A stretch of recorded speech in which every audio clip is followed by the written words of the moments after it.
Welcome to Peacebuilding Initiatives. My name is José Barzola. Yeah. Peacebuilding Initiatives is a space where we explore collaborative paths to nurture healthy, positive relationships through dialogue, cross-cultural understanding, and the courageous work of shifting our own perspective, especially during these challenging times. So thank you so much for joining us today. On this episode, we're having a conversation on systems and design thinking, protecting our organizations and societies from dysfunctional leaders. We are joined by Dr. Jude Antonyappan, who brings deep experience in cross-sector collaboration, systems thinking, and strategic leadership. Jude has worked bridges disciplines. Her work bridges disciplines and communities, helping organizations navigate complexity and design more humane, resilient systems for collective well-being. Together, we will look beyond individual personalities to examine the systems that allow certain leadership patterns, healthy or harmful, to take root. How can design thinking help us reimagine structures that promote accountability, empathy, and collective wisdom? How can systems thinking equip us to identify early signs of dysfunction and build safeguards that keep our institutions resilient and just? This conversation isn't just about leadership, it's about the environment we co create, the feedback loops we sustain, and the courage it takes to redesign them for the common good. So I hope s- folks that are listening get some good ideas or that they can embedded within their own circles and communities. So thank you so much for joining us again. It's always an honor and a pleasure to dig deeper into these Of course. conversations and hopefully contribute to the general, well, the common good, as we say. Uh, so, uh, Absolutely. Yes. so get us started to understand the challenge here when we're talking about dysfunctional leadership.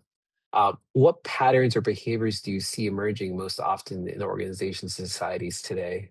We can look at it since we are talking about Yeah. systems and design thinking at the micro level and the meso level and at the macro level, how leadership is functioning in our country and in the world.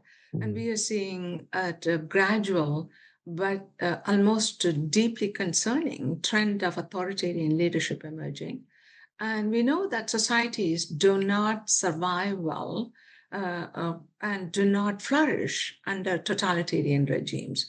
They may be controlled for a certain period of time, but the Homo sapiens, as human beings in general, we are structured as human entities that are looking for actualization. This is something that you and I covered in our previous podcast with regard to Maslow's hierarchy of needs and self actualization leading to transcendence. So, we are looking for integration, we are looking for unity, we are looking for unity of spirit, unity of being. And that kind of unity and the flourishing aspect of human spirit cannot blossom in authoritarian regimes. Thereby, authoritarian regimes are by nature dysfunctional. We have huge examples of Stalin, for instance. 20 million Russians were murdered or deprived of their precious lives, and their families were decimated, and their fundamental rights were obliterated. And then we have other societies too, where there were cultural revolutions and communist revolutions, totalitarian impositions in Asia, Latin America, and in Europe. And thereby, we know that societies that thrive are those that have humanistic leaders.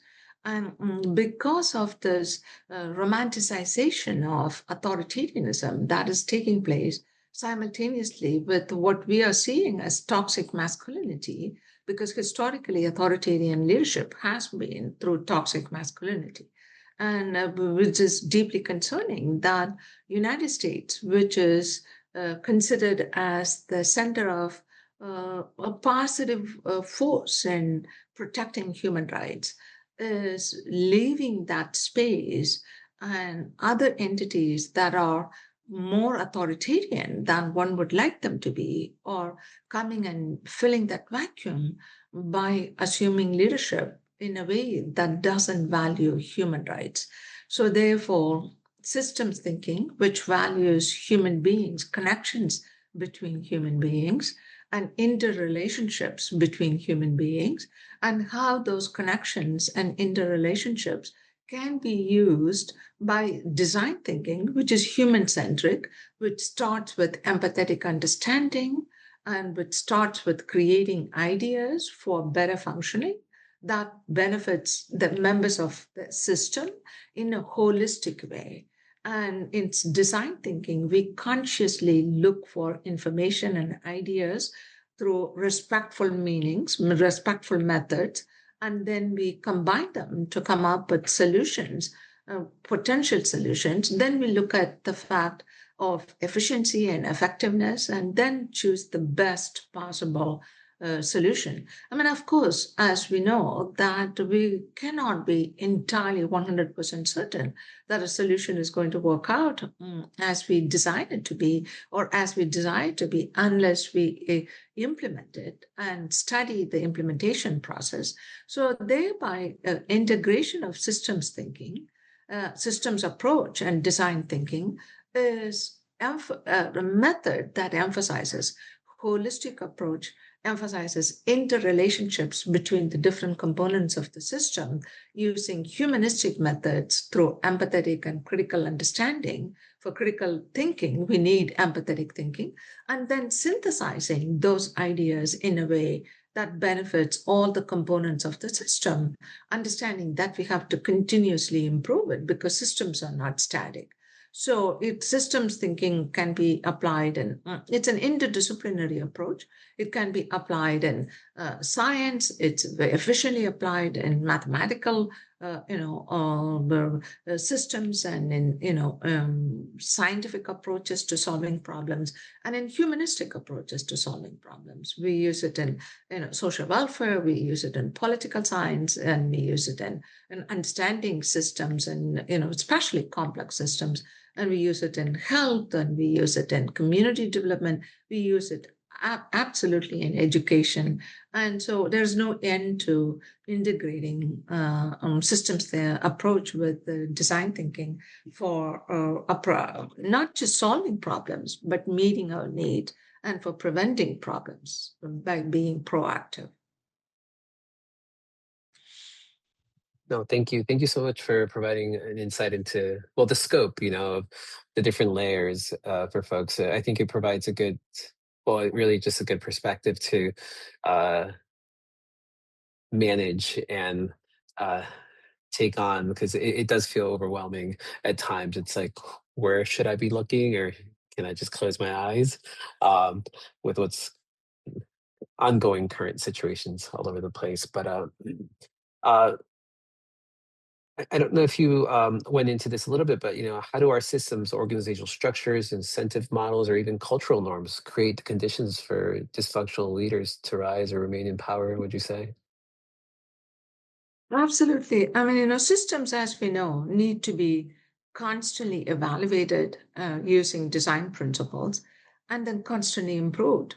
But when we approach current functioning from nostalgia, like what's happening in the United States, and oh, we want those kind of days where women stayed home and made sandwiches and contributed to biological reproduction, but at the same time, we are stunting in the progress that we have made in social development. After the first the last stock market crash in 1929, with the New Deal by President Roosevelt, and then, of course, President Lyndon Johnson, as we know, established the war on poverty in the 1960s. United States was progressing considerably toward a humanistic approach where we were not just focusing on one particular aspect of living, but we were integrating, and we were looking at preventing, and we were we had developed ourselves to such an understanding that life itself is sacred. Every life is worth protecting. A life that is already here, a child that is born in an underprivileged community with scarcity of resources, is deserving of resources by way of Head Start programs, where a child gets early start in education, and public schools were given the necessary resources to free textbooks for all children, and textbooks that were updated with scientific information, and the teachers who were trained in a way that provided not just the basic mechanisms of the 3R, but also character training and community training and civic training. Agreed, we still had a lot of improvements to make, but our education system was working. There was sufficient amount of funding. And when the Vietnam War came, a lot of money that we had provided to education and to provided to war on poverty programs were diverted to the war efforts, and consequently, those programs suffered. But those who were being the small segment of the society that have been critical of those programs looked at them, and instead of looking at the funding paucity, scarcity created by the Vietnam War, were eager to criticize the programs and then reduce the funding. And so we became a society that one segment of the society was almost constantly complaining about the expansion of the social welfare budget.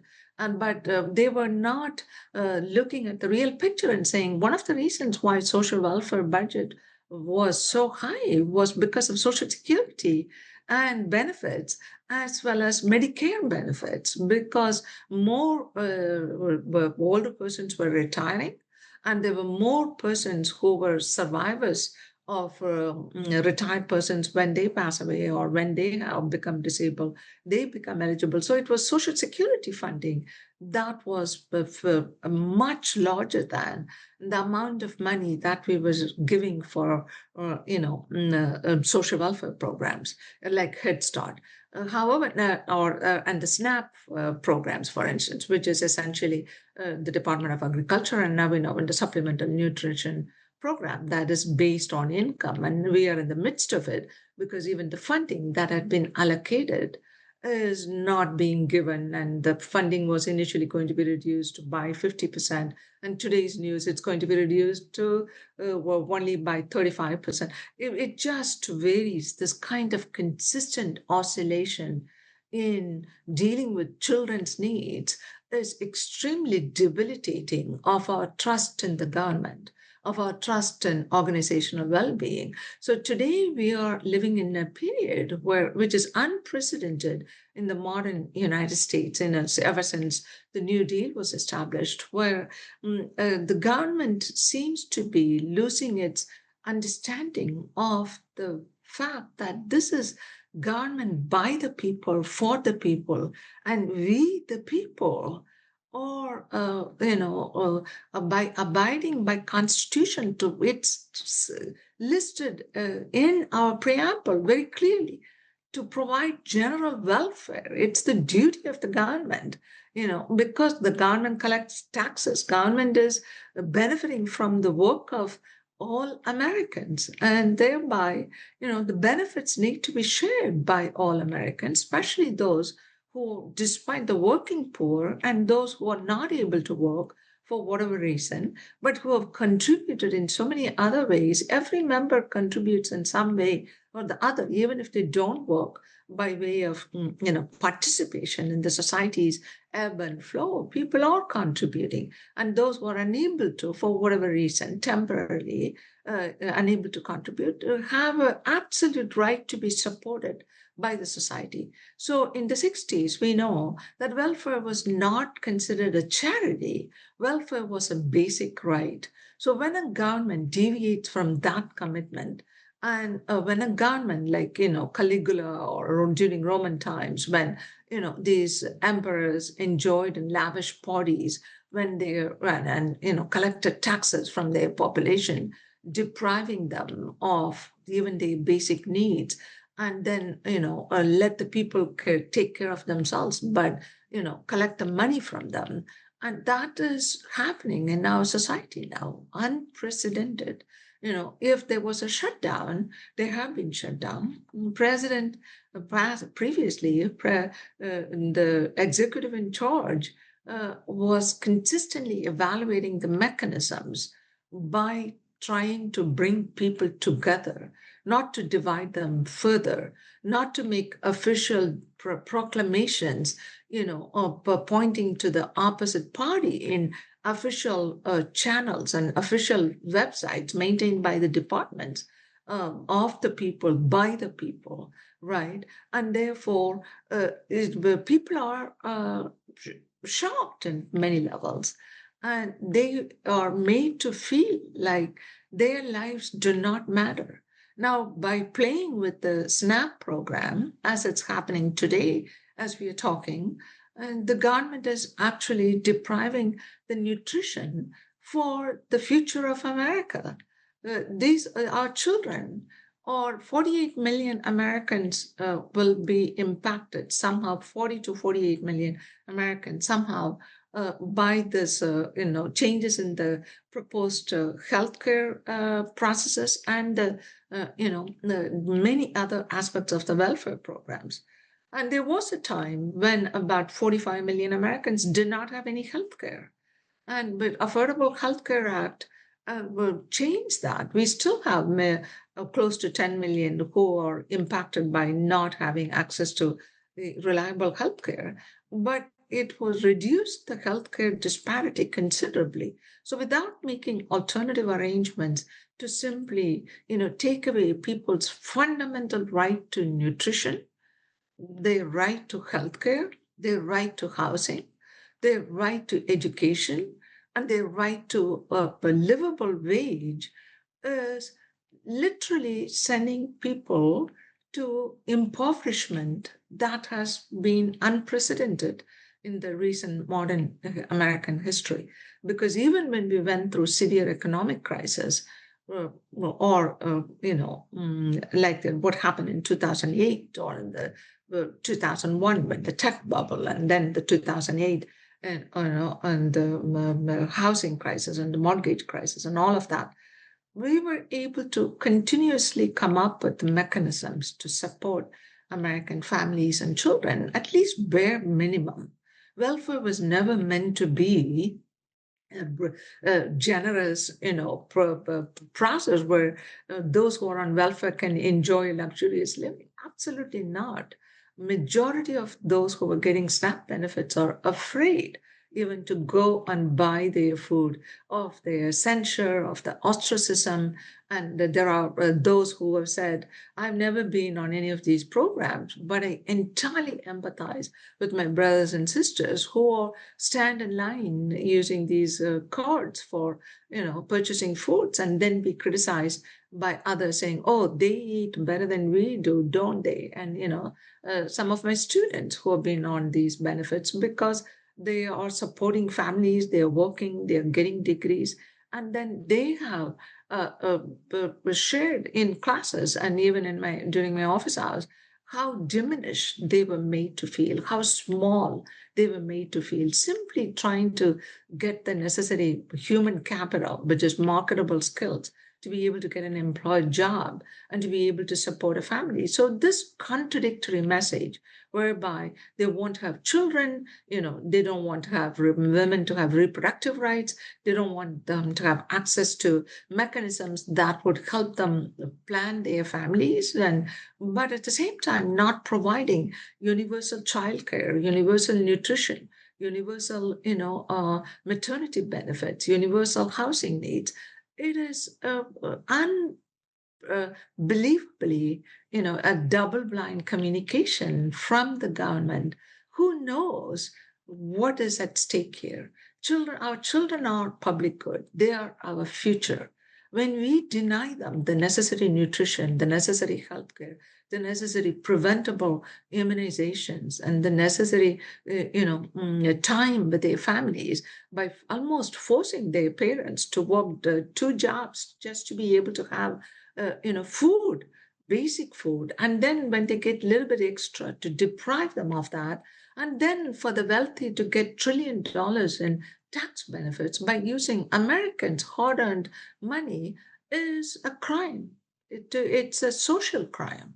It is a social deviant path of social deviance, because only a deviant mind can put up with such contradiction And it's going back to the nostalgia for the times of Roman emperors who were cruel and authoritarian and let people die of starvation or disease. And as long as they can have their parties and they can have a good time, and those in their circles can have unlimited amount of access to wealth, which they do not even need. So here we are, maybe you and I are worried about increasing, and our, those many of us who worked all extremely hard all their lives to get the necessary human capital and to raise families, we are we're spending more time, trying to compare prices and to buy nutritious food for our families and my children, for instance, my daughter who has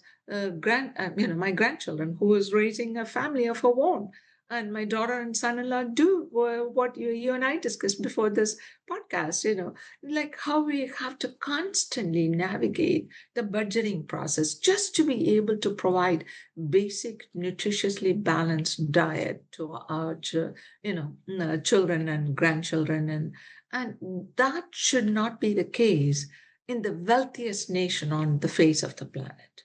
So there is something terribly wrong if a leader can legitimize this and can engage in other trivial pursuits that have absolutely no consequence on the well-being of the people while the people are suffering inordinately, and that is dysfunctional.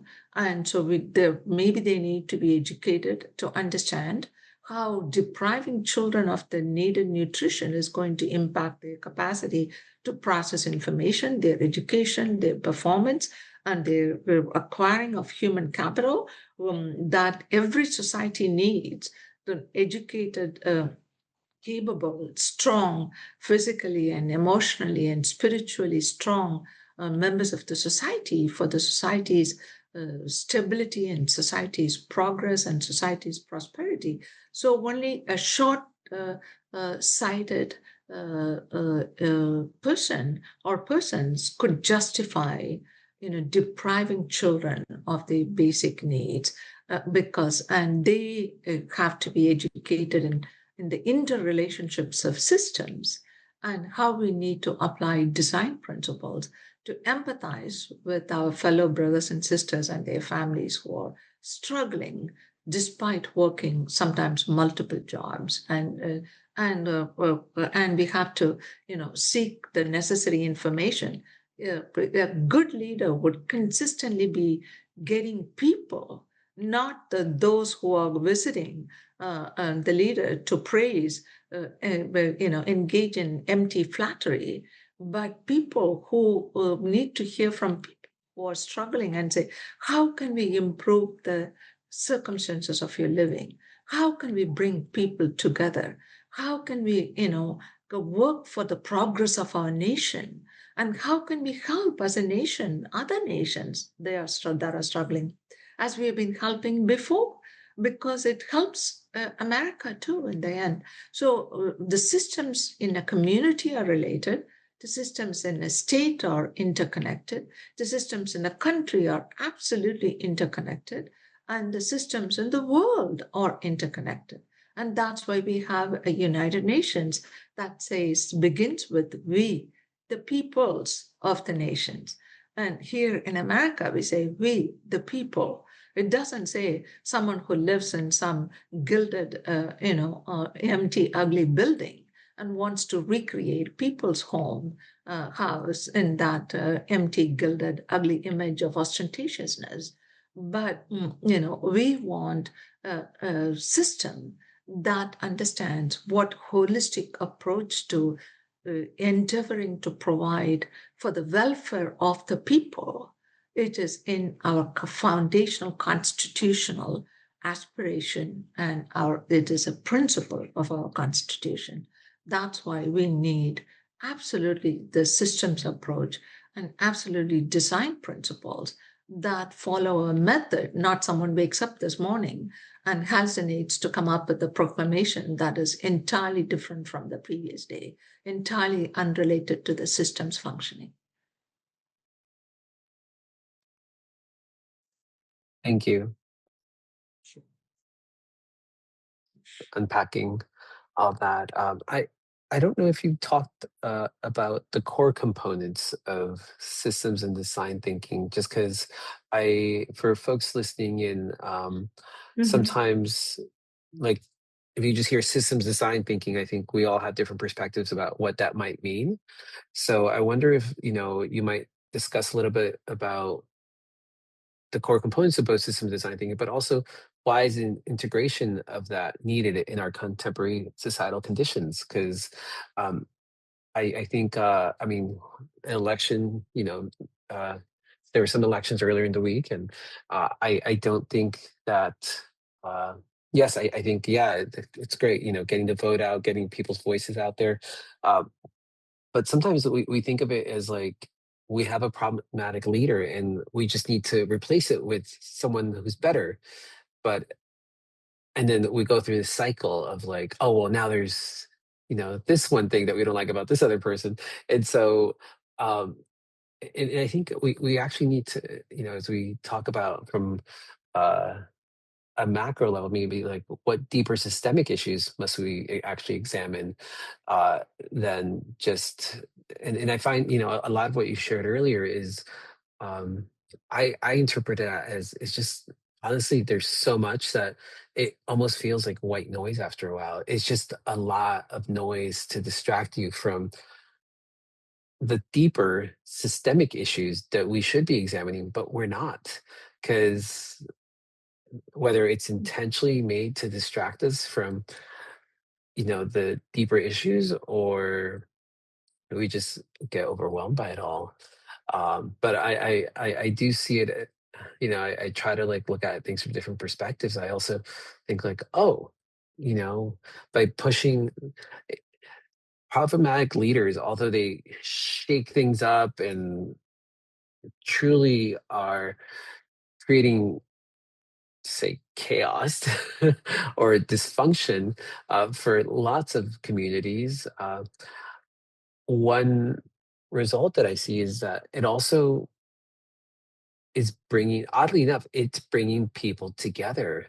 This is where like the power of community comes together, where Mhm. the voices that you may have not considered to vote on in the past, all of a sudden you're like, wait, this other new voice, this other person, maybe we should give them a try because they're touching Absolutely. upon. So it's odd how, like, do we need a problematic leader to, like, for us to actually acknowledge like what is what we really do need? Like it's like such a catch. It's like, do we need to go through these horrible times in order to try to aspire for and build something better? I don't know, but sorry, there's a lot of questions in there, but I just kind of wanted to share some thoughts and reflections as well from as I'm processing what you shared. And but yeah, if you don't mind initially just kind of discussing the core components Absolutely. of Yeah, both yeah. systems and design thinking, I greatly appreciate Yeah. that. Thank you. Yeah, very much so. I mean, we can with systems thinking, even systems approach and integration of systems approach with the design principles have various applications in various fields. So and we started the conversation by acknowledging that it's interdisciplinary. But let's take one example, for instance, child welfare. Let's apply child welfare since we're talking about SNAP. What happens? To using to talk about the components of systems theory. Let's say a child comes unkempt and a child is hungry, comes to the school and is unable to focus, and the teacher notices that, and the teachers are mandated CPS reporters, and they if a child consistently comes with dirty clothes and hasn't had a bath, and and other students make fun of the child saying the child smells bad, and those kind of things, get the picture. And so that, let's say the teacher makes a referral and CPS makes a visit. There are parts of the this is happening at what we call as the microsystem, right? Because the systems approach is not a linear approach, it's a circular approach. So every one of us is in a system. We are in a microsystem, in a mesosystem, and a macrosystem. The microsystem is our immediate system, our family and nuclear family. And then the meso system is our extended family, our school. The macro system is our larger community, our nation. So, in order for this child to come to school unkempt, and the next step, the school now steps in and has made a reference. That's the meso system, right? And so the school, sometimes some authors would put the school in the microsystem too, because of the intimate, almost daily contact between the child and the school. But strictly speaking, because of the large, size of the public school classes and, teacher-student ratio, we categorize it with a meso system. So that system has stepped in and they established the fact that the mother works graveyard shifts because she is escaping violence in her family, escaping from the spouse who battered her, and she didn't have opportunities to get her college degree. With the kind of skills, marketable skills that she has, she could only get, a work, caring responsibility, doing graveyard shift.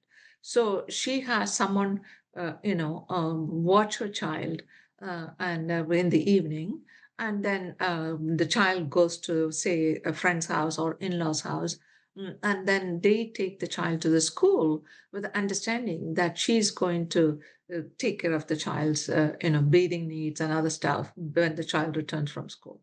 So in between these different arrangements, somebody is not able to meet the child's needs, right? And so the child comes to the school. Now, there are schools in the states, conscious states like California, certain schools where majority of the children fall under a certain economic category. Entire school gets breakfast and lunch, and they have even made a conscious effort to provide nutritiously balanced diet for the children. And but not all states have that, and even that part of the program is being gutted under the current establishing current circumstances in our nation. So a child's basic well-being is impacted because of higher education not being accessible and free. Higher education that would give a career to a mother for to earn a livable wage, and she works. And when we don't even stop to ask the question, if a single mom works a graveyard shift, or even if there is a dad at home, the dad is unable to provide the caring responsibilities, what happens to that family, right? We don't even ask that question. So then the CPS would at this point step into the process, right? And then CPS would say, okay, the mother is unable to care for the child. Child teacher has reported child coming, not doing homework, not, being fed, has health concerns. And so they will provide a set of services. And let's say ultimately the services haven't worked. And then they establish, oh, the mother has a substance abuse issue. And then, seems to be, well, temporary removal seems to be an option. And then we now have to look at the macro system and say, how do we look at the protection of children? Is it child welfare that we are looking at? Or is it, removing the children, and out of home placement is what we are looking at? There are circumstances where safety of the children should be our paramount consideration, and they should be removed and placed in safe, or caring circumstances. But there are also instances where children have been removed from biological families and placed with the foster family, temporary foster families, or the institutions, and temporary foster families that were, or kinship care. That's another area where the belief is that, if they're related to the child, they will take care of the child. And kinship care works in certain cases. It does not work in other cases, just like as in any other processes. But the foundational needs is the macro level interventions should not be reactive. We should not be waiting for a child to be neglected or to be abused to step into the system. If we were providing universal health care, universal child care, universal after school care, universal nutrition program, which we have the money to provide, And then this macro level interference into families and traumatic interference by removing a child from its natural biological circumstance, because all of us have the need to belong and to be loved and to be with whom we are whom we understand to be our loving people in our lives. So when that happens, a child is already harmed. It's a traumatic experience to be removed from one's biological parents or one's adoptive parents, the parents whom children identify, significant adults whom they identify as caring, or grandparents, kinship providers, care providers. So the macro level system says we will be, we will not provide those services that will prevent this child being placed in a circumstance where the state would have to step in and remove the child. But we will do that and then spend more money keeping the children in out of home placements and paying for their Medicaid, health care, for counseling, which we will not provide when the child is with a parent. And of course, Medicaid would, up to a certain percentage of poverty level, even if you're not below the poverty level, Medicaid services would be provided. But not all physicians take Medicaid, and that is another, aspect of this problem. Not all mothers who need substance abuse recovery treatment programs for overcoming the substance abuse, get the treatment right away. Sometimes they have to wait for a long time, and then even then they do not get the necessary quality care. So substance abuse did impact a lot of families in their capacity to provide loving, nurturing care, especially in the late 80s and 90s. Then we came up with the Family Preservation Program, the Family Preservation Act. We said we want to protect the family, and we are going to give everything that a family needs, like, round the clock health and human services workers. And if a family needs something, they can contact their worker, and if they need a plumber, they will arrange for a plumber, or if they need crisis intervention, they will provide that. But that was helpful in certain counties where the fundamental fabric of the family structure, community structure was there. But it wasn't successful in urban neighborhoods where community were fragmented and families were fragmented. So, without looking at it as a system approach in terms of how can we fix the different systems, our healthcare system, our education system, our family system, our community system, our the spirit, support in the sense of spiritual networks, without looking at it, simply removing children from families and placing them in out of home placements and expecting everything to work out. It does work out. Like in our California State University, Sacramento, we have a Guardian Scholars Program, which is phenomenal, which helps children who come out of the foster care system through various services, the sense of belonging and the sense of wraparound services, that they are able to complete the higher education and assume well-paying jobs. But those are exceptions. That's not the norm. Now the question is, how can we make exceptions the norm? Through proactive services, which we don't want to spend the time and money on. We would rather spend millions of dollars in redesigning a bathroom, or redesigning garden, or redesigning well-functioning theater and other buildings of our public spaces which belong to the people for private amusement.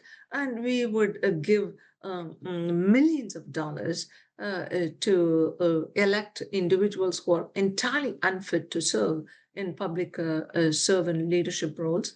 And we would give millions and billions of dollars in subsidies to corporations that do not need the money in the first place. And thereby, we are living in a system that refuses to acknowledge that we are in a system. We are not living in individual islands. We are, if a particular company is providing or making good automobiles, it's because of the work of Americans, hardworking Americans, and our immigrant workers who pay taxes and who work extremely hard. And so I'm not saying we should not have a sensible immigration policy, absolutely. But we also need to respect the international law and the rights of asylum seekers and the ethic of refuge. And we need to be able to understand how a well disciplined, well established immigration structure helps uh, to have a win-win situation. It helps the immigrants and it helps the country that benefits from the work of the immigrants, the taxes that they pay, the societal contributions they make, thereby disrupting everything, disrupting the federal workforce, which is a system that maintains our stability, that provided continuously the opportunities for excellence in so many ways. Now, you may ask, well, is this kind of, disturbances in the child welfare system unique to our current administration? Absolutely not. We have had ebbs and flows of this as administrations change. Some administrations provide the needed preventive services, others don't. Prevention is never a popular process because politicians want to show immediately what changes they brought about so that they can convince their constituents to elect them again instead of focusing on the benefits that in the long run prevention programs, especially when we invest in our children, can bring. Children are our future. And if any politician who doesn't understand the value of investing in our children, in their health, in their education, in their well being, in their safety, in making sure that they don't have to risk their life when they go to our schools for education. All of these are foundational aspects of system thinking. The microsystems have to work well. And in order for them, microsystems to work well, we have to have a sensible opportunities for them in the mesosystem. And the macro system has to acknowledge that the public leaders are servants of the public. And the elected representatives have a fundamental right and duty to the people who elected them. That's why we are a republic, not those who made contributions to their PACs. They may help them just in the same way as they help their constituents. Now, are there politicians who do that? Absolutely, who respect their constituents' rights and respond to their constituents. And they are, but the circumstances are such now that there is so much fear, even among elected representatives, that they are falling short of their the duties of their chosen, pathways in life. Fortunately, the recent elections have brought the message of the importance of integrity and the importance of servant leadership. Take in the New Jersey governor, for instance, or the governor of Virginia who got elected. Governor Sherrill in New Jersey, she is amazing in every possible way. She served in our army and showed the people, and then she got elected to the Congress and she served the people of New Jersey. And then she's a devoted mother and has done so many, and she's a well-established lawyer and a very successful in her law practice and understand the nuances and the weaknesses and the strengths of the legal framework. And now she's a governor. And even she, when she was running, was put down by opposition in so many negative ways, but she won. And they posted pictures of New Jersey after the election. The election results were announced. It's beautiful skies, and actually one of the founding members of ACR who was at the conference yesterday that where I made presented the paper was saying that she was driving by New Jersey and she saw New Jersey in this beautiful, glorious light, and she's retired, and the one who shared this. And she was saying, "Oh yeah, there is Governor Cheryl." I said, "Yes, there is Governor Cheryl," and I shared how much I am grateful for women in leadership positions who are so well accomplished, especially at a time when women are being put down in so many different ways through this toxic masculinity, unfortunately, by parents, probably raised by parents who did not raise them well, in educating them about the importance of respecting everyone, all of us as brothers and sisters, in our lives, in our systems. So I hope I explained the components of the systems. It's a holistic circle where constantly we are interacting between our boundaries. Some boundaries are permeable and others are impermeable. Like the funding, for instance, for programs are set. Even if we want to give more funds to strengthen the macro level policies, we may have to wait until the next administration. And that's another problem. Administrations change, and before we could see the impact of the programs established by the previous administration, with much difficulty, with based on data and informed understanding, the new administration just overhauls those aspects of the program, and eventually our children suffer. So design principles, when you bring this to the systems approach, which is how do we empathize with our struggling families, with our children? Yeah. How do we respect them as citizens of our nation? Even if they cannot vote, they are going to be our future, participating members of the republic.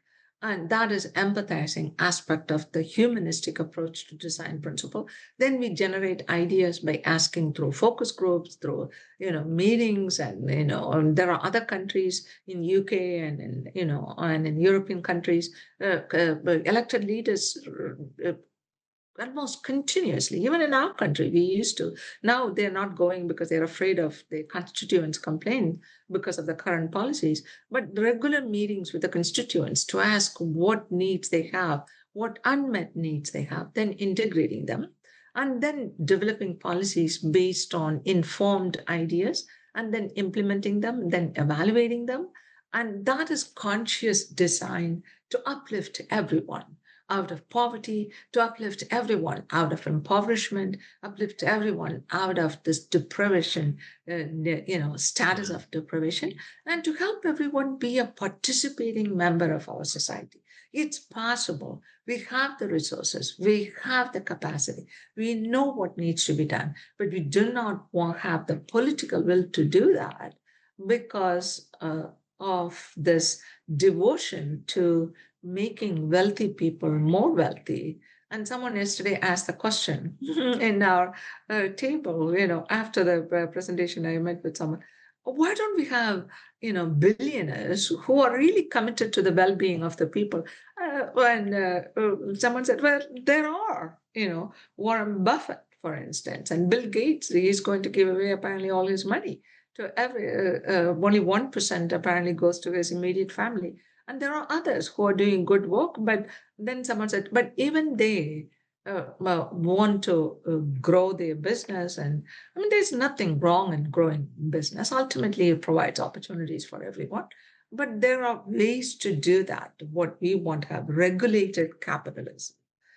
We don't want, you know, uh, socialism, although democratic socialism absolutely has placed in every capitalist society in ways that promote the well-being of everyone, who is participating in the economic world, in the social deliberations, the social planning of our society. And we are all in it together. And we need to understand, that we need to create bridges, and we don't need people who divide us further. All of us need to, and there are those who have money have a lot to gain by dividing us. And people have to wake up and say, it's pointless to divide us between so-called megas and non-megas, and so-called Republicans and Democrats. And Adam Kinzinger, for instance, a Republican, amazing. His last film, his not last, the film that he's in called The Last Republican, made by Steve Ping, is an amazing film that shows what happens when public servants, our elected leaders, place service to people as the predominant goal, and place, their devotion to the country and to their families, of course, because they've been being a good role model to the rest of the country, and also to place the oath that they took as of importance, of significance in protecting the constitutional principle, the duty to the nation, and how refreshing that is. It is a phenomenal film. I hope everyone gets a chance to see it. We watched it on Apple TV. It's The Last Republican, and the status of things such as they are now in our country. Yeah. Oh, thank you. Thanks so much. I can't help but think about like the cycle. It's just an ongoing cycle in history that we have, and a lot of it just comes down to creating this concept of the othering. Whether you talk about one side or the other, and it's just and you know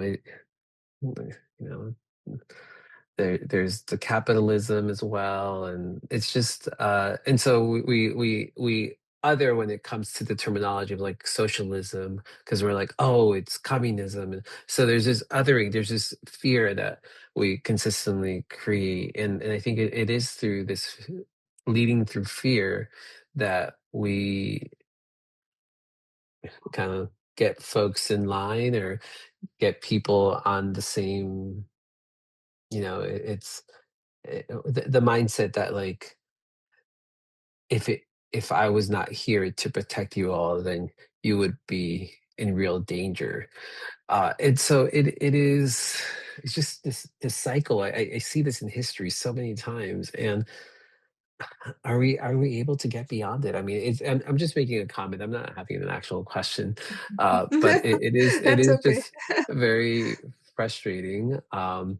That it almost feels like, that picture, like the hamster and the spinning wheel, like we're literally just going through cycles in history. It's like, oh, here we are again. um and also like the hamster on that wheel is so busy trying to escape, and they don't realize that, like, oh, I can look left or right to get out of this wheel. I'm just going forward. And that reminds me of like we're getting so much inundated with information that we we just continue on within our lives. We're like the hamsters on this wheel, and that eventually we become desensitized to the fact of like,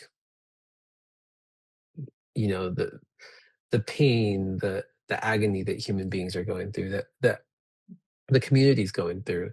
Uh and I mean, there's also a privilege to be able to like check in and be like, oh, that's what's happening. Okay, I can go back to my daily routine if that's not impacting me, especially if you have access to uh resources, whether, and I'm not just saying money, you have shelter, like, you have support system.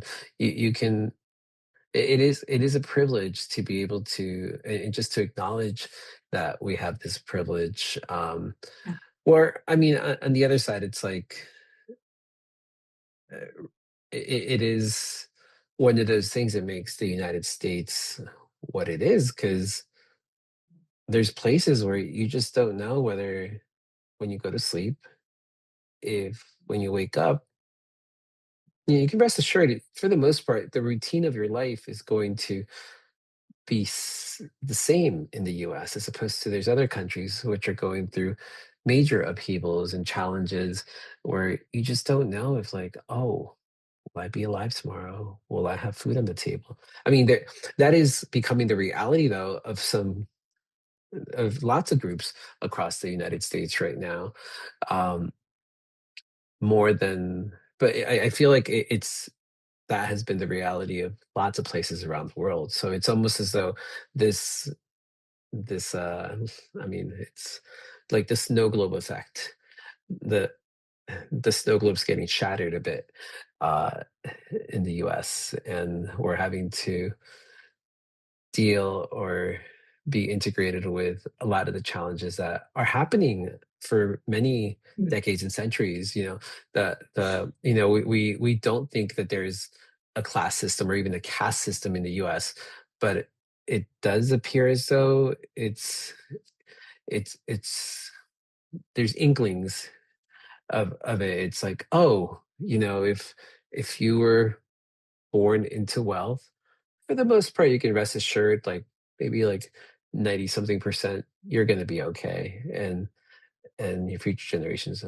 So, I mean, it kind of goes back to, American dream concept of, there's still thankfully that opportunity to do that where you wouldn't be able to in other places. But yeah, it is ever such a challenging. And I know we talked about different things in the past about integrative intelligence, and how the field Yeah. of peace building or negotiation and mediation, and a lot of it's about you know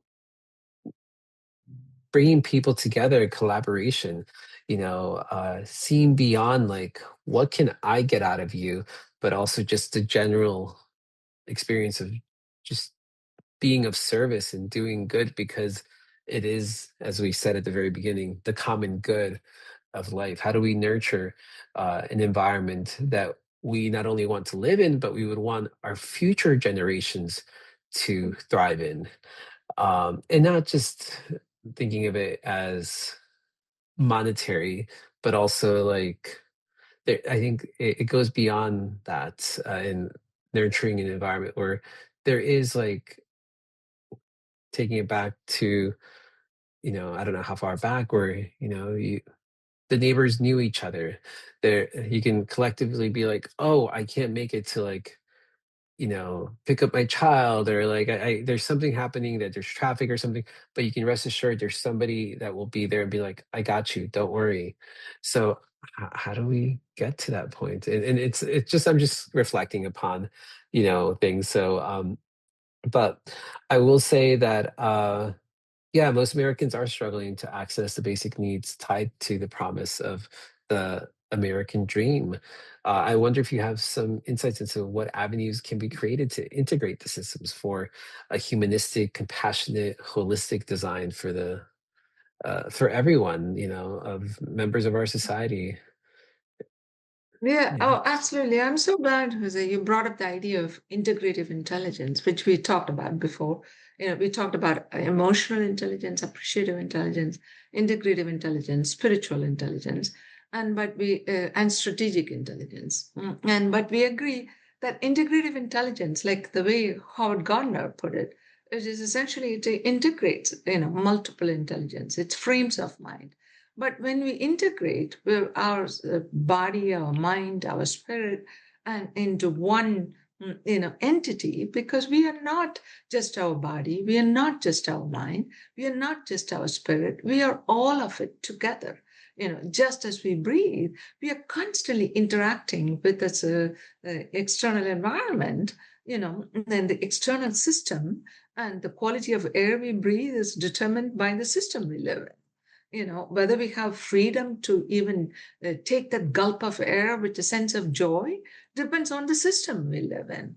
And whether we are able to have a healthy pair of lungs depends on our personal habits. So everything we do is integrated into one being interacting with other beings in a system. So anything that divides us is antithetical to the way we are hardwired as human beings. We are social beings. We are looking for unity. We are looking for integration. Therefore, we would hope that the entities and organizations that we work for and the communities that we live in find ways to bring us together, to bring us together in love and caring approaches. And there was a time when some of that was there, but let us also not, idealize the past and say, oh, the way we were. But there are some of the things that are shared as being present were never in America as a common factor. It established in it was in some places, not in as a universal phenomenon. Stephanie Coons wrote a book called The Way We Never Were, like this ideal nuclear family where, everything was perfect, that it just didn't exist. There were problems, there were alcoholism, there were, family violence and all sorts of things. And so, but there was peace too. And so there was the sense of, keeping up the face, keeping up the appearances. was very much a rule, or almost like an unexpected rule, unstated rule, expected but unstated rule. Sorry, and so consequently, we, or decided to wear several faces throughout the day. At work you had a face, at home you had a different face, and we pattern our emotions around that. So our bodies are constantly responding to stress based on our traumatic experiences, and but our society didn't provide us the capacity to build that resilience. It was during war on poverty and during the great society programs, President Johnson established this, beautification of our societies. Every community would have a community center where members of the community can go and get free classes, in exercise classes, cooking classes, community events, and community swimming pool. And so there was a concerted effort to build the communities, to bring people together. But gradually, even funding for that has been reduced. President Biden's administration, through the Infrastructure Act and so many other programs, decided to, bring back not just the employment opportunities, but also, fixing our infrastructure, strengthening our communities, and strengthening housing programs. And it is a shame that we have such a large population of unhoused persons in the wealthiest nation in the country, in the world, sorry, when we know that as a country, we do not spend anywhere near on affordable housing. France spends much more on affordable housing than we do. I mean, what is the point of one person having 10 different homes in 10 different places and that are not even most of the time occupied, or someone having, a home with uh, 20 bedrooms? Well, what is the point when we should be making sure that every American child has a home that it can call its own, with the security that Maslow's hierarchy of needs of safety would be, attended to? But that's not the case. There are families just sleeping on the streets, and increasingly families and children are also becoming unhoused, or they are living in motels as part of the welfare housing, temporary housing, or in shelters. Those are all aspects that are absolutely terrible failures of our macro system. And if we engage in systemic thinking, then we know that in order to help our children to be optimal contributors to society, optimal architects of their own lives, we need to be able to fix our macro system. And so it doesn't have to be cyclical. So integrative intelligence focus would help our children to, you know, be all that they can be by combining our efforts to, we'll provide music classes, we will provide reliable kinesthetic intelligence based exercise classes. We would provide, every school would have a library that's informative. We are taking away books from library. We are censoring our historical knowledge. That is not the way to go about educating our population, which needs to understand that we have an absolute responsibility to treat every fellow American and everyone who is seeking refuge in here, as long as we are there here, to treat them with respect as equal persons in every aspect. Thereby understanding the historical failures due to racism, due to fascism, due to Nazism, due to communism, any ism. We need to make sure that our children understand the dangers of these isms, and that we educate them fully instead of sanctioning books and to removing books from our libraries. So those are all music intelligence, kinesthetic intelligence. Abstract intelligence is just one part of it, but social intelligence, emotional intelligence, building up our children's internal sense of coherence, cohesive intelligence, their capacity for processing information, to use strategies to excel in whatever they choose to do. Those are all aspects of integrating our experiences into a holistic, experience. That's what systemic thinking is.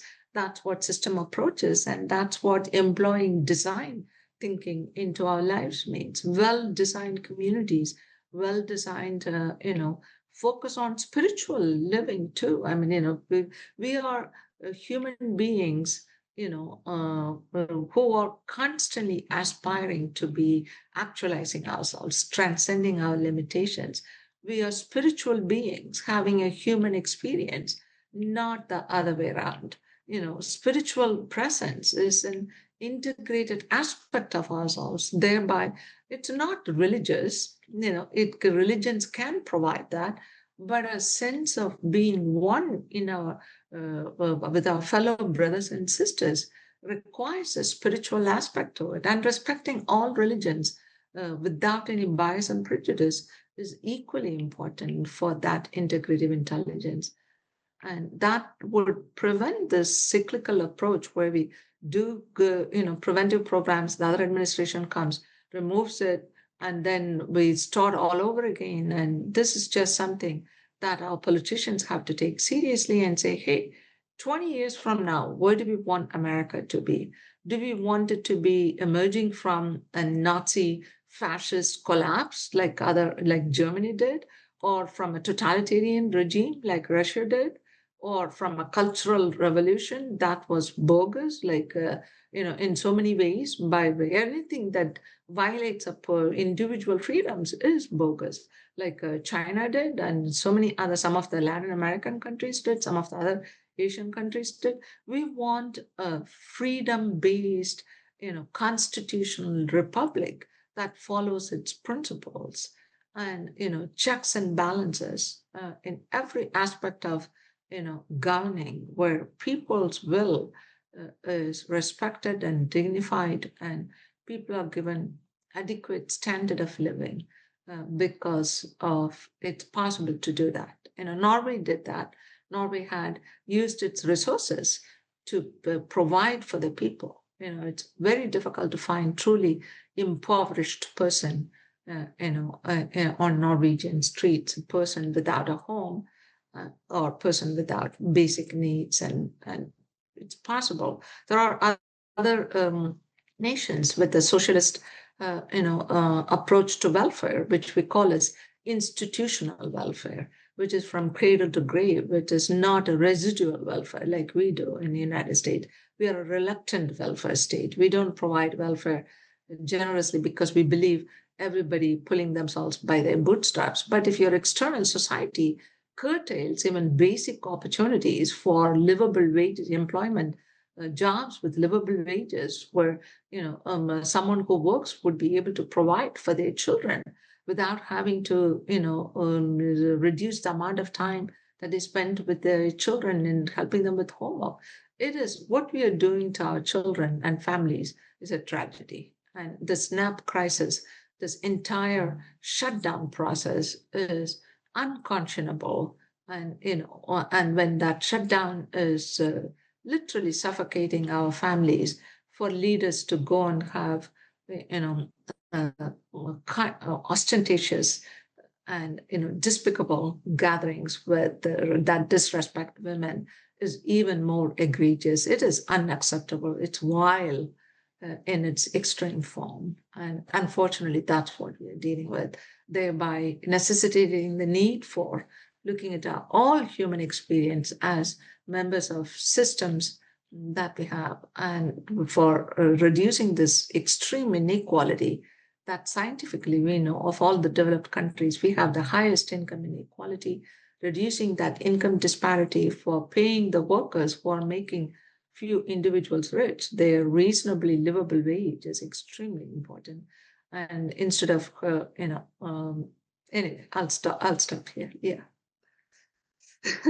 We can go on and on, I'm sure. No, no, thank But you. yeah, Thank you so much. I yeah. thank you for just yeah, I think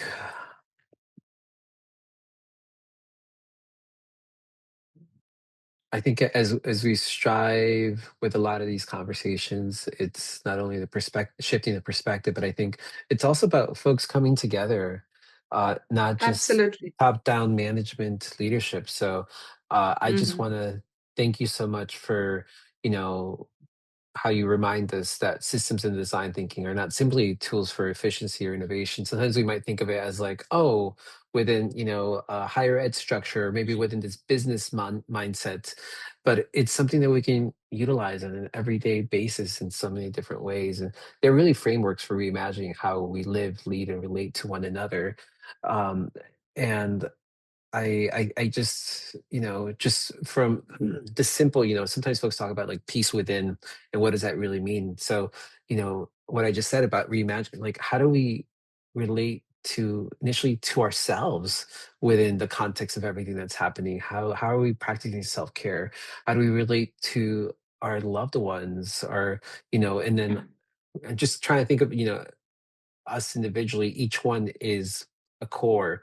And so, how do we, the ripple effect of all those that we connect with, from whether it's your family, whether it's your friends, whether it's the folks that you interact with, when you do your groceries, when you go shopping, when you go wash your car, go to class, whatever it may be, the how it all kind of weaves together. So I just want to thank you so much for helping us see that protecting organizations, societies from dysfunction requires more than diagnosing the problem, which is we're always like, yes, that's the problem. And we just need to like, we need somebody else, but it's a collective thing. So it demands commitment to designing for trust, empathy, and shared growth. When systems thinking really allows us to see the larger pattern, the design Hmm. thinking invites us to hopefully be creative to reshape them. We begin to open the space for transformation. That's really what it's about, for leadership that is relational, reflective, rooted in the well-being of all. And I think we see that through, as these elections just happened this past week. Uh, what has been the general conversation there? It's been, how do we collectively get all those voices involved in this process? If we are to build peaceful, resilient societies, we gotta, as you talked about, we need to learn about integrative intelligence, and we have a whole conversation about that. So I encourage folks to go back and listen to also the emotional intelligence, the social, the systemic, create structures that nurture rather than exploit, that are inclusive rather than exclusive, getting beyond Absolutely. the othering. It's it's not Hmm. about that. It's I think one word that really has been circling with me for about a year now is healing. How do we heal rather than Hmm. harm? Yeah. I think that really is at the core of what we're all Hmm. striving to do. Hmm. So our hope is just, I'm hoping that for folks listening in, this conversation inspires us to look closely at the systems we are part of, our workplaces, communities, institutions. Maybe ask, uh, what might change if we designed them with compassion and care at the core, at the Hmm. center. Yeah. Hmm. So Exactly. yeah. Yeah. Thank you so much for sharing your insights and for Yeah. your If I lifelong can share one dedication. thing, one Yeah, yeah, more please. thing, Yes, please, Jose, please is go right ahead. closing. I Yeah. really am so grateful that you brought up the notion of trust, right? Because narcissistic dysfunctional leaders, not just here, whether it's in Rwanda, when the Tutsis and the Hutu communities were, made by leader who had something to gain by their animosity, by feeding on their animosity and engaging in genocidal behavior, whether it was in Nazi Germany or whether it was in Mussolini's Italy. And every authoritarian regime that has ultimately it fails, that has failed, was dividing the community, dividing the people, eroding the people's trust in each other, and eroding the notion of empathy, eroding the notion of compassion, eroding the notion of care, making them seem like weaknesses. So thereby, this healing circles that you said, I am absolutely in favor of that. I think we are going through a period where there's so much hurt. All of us are hurt in so many different ways that for us to come together as a community to heal, to have peace, peace circles, to trust each other and to confide in each other and to be able to build not just ourselves up, but to approach each other with cultural humility and to be able to respect each other, our belief system, and to work for the common good, to engage in public service, to value service, and to come together in our understanding that we are all one family, one human family. Even when geography divides us, we are all one human family. Even when ideologies divide us, we are still from one source. And that, we have to help each other, support each other. That is the America I cherish. And I still believe the American experiment can succeed in that compassionate, humanistic, strong, empathetic ways, because being empathetic and cultivating that empathetic understanding is strength. Non-violence is strength. I am a strong believer in Gandhian philosophy and principles. And Gandhi stood before this empire as a half-clad man and said, "I am with my people and with their freedom, but through love and through compassion and through non-violence." And he was able to achieve that. And in our own country, Reverend King and others follow the non-violence principles. To be non-violent, to be peaceful, is to be immensely strong. And to be loving and caring, to be immensely and widely human. So, therefore, I'm hoping that all of us can come together on those principles than on the divisive principles that those who are purposefully orchestrating for the division, because those few who are orchestrating it have a lot to benefit from the rest of us fighting each other. So we need to come together as one family of Americans and one family of humanity all over the world. Support each other, cherish each other, and act on that principle of kindness and compassion and care that you talked about. And thank you for this, bringing that aspect into this dialogue. Well, thank you for sharing your insights and your lifelong dedication to fostering collaboration systems that serve, as we said, the common good at the very beginning. And I would actually have folks really just reflect upon like what is the common good for them? Because there you go once more, the perspective shifting and then having Yeah. conversation with folks in their circles and beyond, like, um, is your perception of the common good the same as others? And if not, Mhm. why not? But hopefully Mhm. people are having those conversations, which is better than not at all. And so Mhm. I just want to thank you. Thank you to our listeners for joining us Thank again on you. Peacebuilding Initiatives. Until next time, may we continue to cultivate the courage, curiosity, and compassion needed to build a more peaceful world together. So thank you so much.